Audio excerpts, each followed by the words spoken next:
이거 임기 절반으로 생각하지 마라. 그러면 국정성과 얘기하고 뭐 이럴 텐데 그거 하지 마라.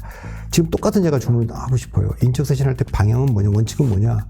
임기 5년 대통령이 임기 절반이 지났다 이렇게 생각하면 안 돼요. 임기 2년 반짜리 대통령이 1기가 끝나고 새로 이번에 대통령 됐다. 11월 10일 날 내가 다시 대통령 됐다. 그러면 완전 대통령실을 어떻게 세팅할 거냐. 내가 어떻게 세팅할 거냐.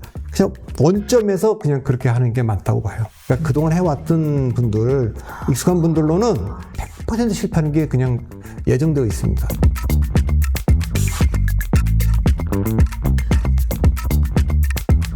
윤 대통령이요, 중남미 순방을 마치고 양극화 타개 등 임기 후반기 의제와 휴대폰 교체 등 쇄신의 움직임을 보이고 있습니다. 무엇보다 대통령의 쇄신 의지를 상징적으로 보여줄 수 있는 게 있다면 바로 인사겠지요. 그래서 인사를 어떻게 할 것인지에 대해서 대통령실이 지난번 대국민 담화에 대해서 어느 정도 지금 뭐 고려 중이다라고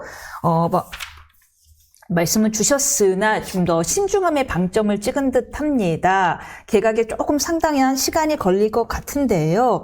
지금 일단 제일 먼저 첫 번째는 이제 그 결과물을 내놔야 될 텐데 첫 번째로 사람들이 기대하고 있는 것은 아무래도 총리겠지요.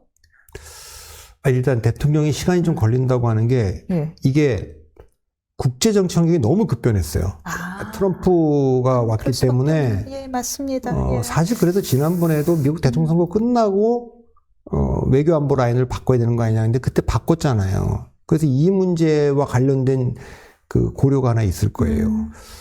또 하나는 그동안은 재정 건정성이라고 얘기해왔는데 사실은 그 재정 적자는 계속 뭐 늘어났고 재정 준칙도 뭐 거기에 못 지키는 상황에서 일각에서는 한국은행이 금리 인하 시기를 좀 실기한 거 아니냐. 그다음에 정부도 재정을 좀 지금 확장 재정을 해야지. 지금 경제가 어려운데 소비가 지금 안 살아나고 있는데 정책적 수단으로 지금은 돈을 풀어갖고 뭘 해야 될 상황이다.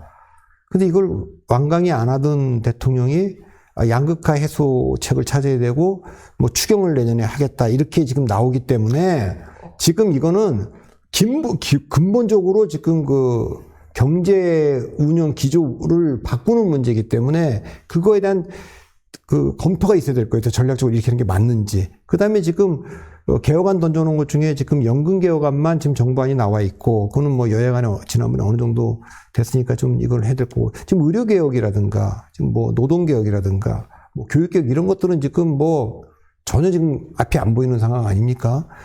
그러니까 이런 상황이니까 이런 문제들, 우선은 이제 외교 안보 문제, 한일 간의 문제도 이번에 그 사도광산 결국 뭐 또다시 충돌을 했는데 일본이 뭐 나머지 반을 안 채웠고 일본도 참 그런 거 보면 일본 정치도 한국의 윤석열 대통령이 내부에서 반발을 무릅쓰고 그 정도까지 갔으면 이런 정도는 좀 할 수 있어야 되는데 그게 아마 뭐 어쨌든 그 일본도 지금 그렇게 적응을 못했고 너무했죠. 그래서 이제 그런 문제들이 지금 다 있기 때문에 인사 문제도 전체 그 기조, 외교 안보 기조, 그다음에 경제 기조 여기에 맞춰야 뭐 인사 방향이 나올 것 같아요. 시간 좀 걸릴 것 같아요. 신중함 수밖에 없는 상황이다라는 말씀이십니다.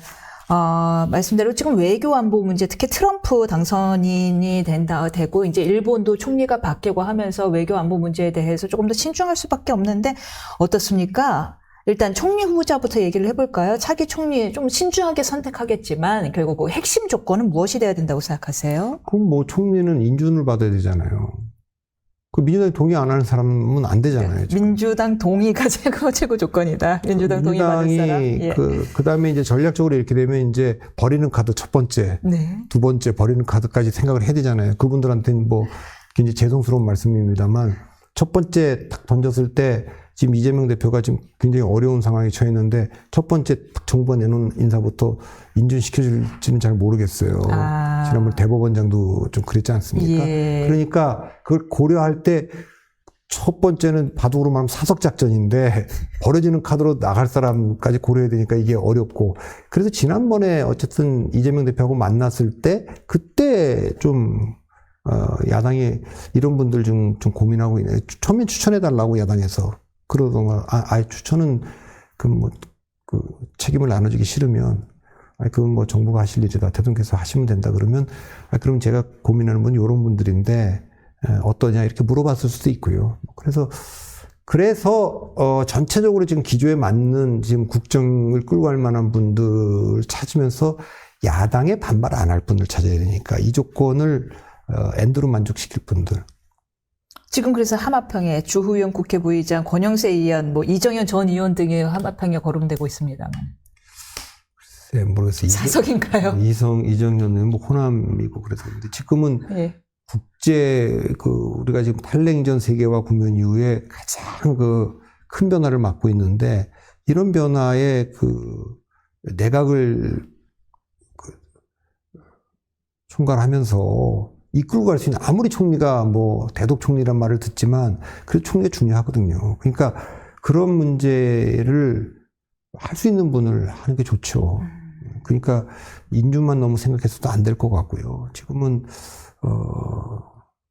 생각나시는 분이? 저는 뭐 없습니다. 근데 제가 정말 몰라서 여쭤보는 건데 이렇게 총리 후보자를 지명을 할 때 사석도 고려해서 이렇게 1, 2, 3, 1, 2, 3 모르겠습니다. 그렇게 하는지는. 예.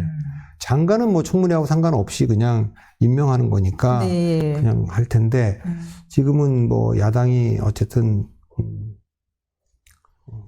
첫 번째는 바로 인준 안 해줄 수도 있으니까 그렇고 아니면 첫 번째 그렇게 할 거면은 뭐 대통령이 야당도 좀 설득하고 우선 그 전에 야당이나 여론에서 뭐 무난한 저 훌륭한 분을 모셨다 이런 분을 좀 하면 좋죠. 그런 분들이 왜 대한민국에 없겠습니까? 있죠. 무난한 사람이 필요하다는 의견도 있습니다만은 왜 이제 일론 머스크 발탁한 것처럼 어떤 파격 인사가 필요하다. 그쯤에 쇄신이 필요하다라는 의견도 있어요. 그는 뭐 박근혜 대통령이 미국 시민권자를 내정도 했죠. 지명했죠. 안 됐잖아요. 맞습니다. 그때도 그분들을 다 그런 취지에서 한 거잖아요. 그때 또 기조가 어쨌든 창조경제 뭐 이러면서 완전히 파격적인 인사였는데 그게 잘 안 됐고 지금 미국은 어떤 일론 머스크가 미국의 관료 시스템을 완전히 뜯어고치겠다 지금 이러고 있는 거 아닙니까? AI 시대니까 우리는 그런 정도의 파격이 있으면 정말 좋은데. 좋은데. 네, 네. 그런 정도의 파격을 예를 들면은 뭐 젊은 총리 40대 뭐 50대 뭐 세계 외교안보 전문가가 아니면 기술을 이해할 수 있는 그래서 기업인 출신 중에 파격적으로 이게 이명박 대통령 때 오랜만에 40대 총리인 김태호 총리를 지명한 적이 있었는데 그렇게 뭐 파격적으로 40대 총리를 지명할 수도 있죠. 그러면 또 야당이 이건 무조건 반대만 하기도 어려울 수 있고. 그렇죠. 예. 예. 근데 뭐 윤 대통령 스타일은 그런 파격보다는 굉장히 안정적이고 익숙한 분들하고 일하는 거니까, 예. 맞습니다. 그리고요, 저희가 이제 좀 이 얘기 안 할 수가 없는데, 명태균 씨와 관련된 의혹이 점점 방대하게 퍼져가는 분위기고, 심지어 이제 오세훈 서울시장 이야기까지 나왔습니다. 이런 상황 속에서 명 씨 관련 의혹을 포함한 김여사 특검법에 대해서 대통령실이 거부권을 행사할 것으로 보이는데, 신뢰 회복을 위해서로 특검법을 받아야 된다. 이게 진정한 쇄신이다. 뭐 이런 의견도 있습니다. 그러니까 특검은 못 받을 겁니다. 그러니까 그 최상병 특검이든 김건희 특검이든 특검은 지난번에 전당대회 때도 왜 그 특검을 했느냐 제가 얘기했고 그다음에 그 당대표 되고 나서 바로 그걸 해소했어야 했는데 계속 끌고 왔잖아요. 그다음에 김건희 특검법인데 두 가지 때문에 저는 어렵다고 봐요. 첫 번째는 그 야당이 이 특검을 하자고 하는 것은 탄핵에 대한 빌드업을 하려고 하는 거고 그래서 국민의힘 내부에서는 한동훈 대표가 직접 만든 특검법이라고 하더라도 최상병이 안 받아들일 겁니다. 이게 첫 번째고 두 번째는 게다가 이재명 대표의 1심형이 나왔어요.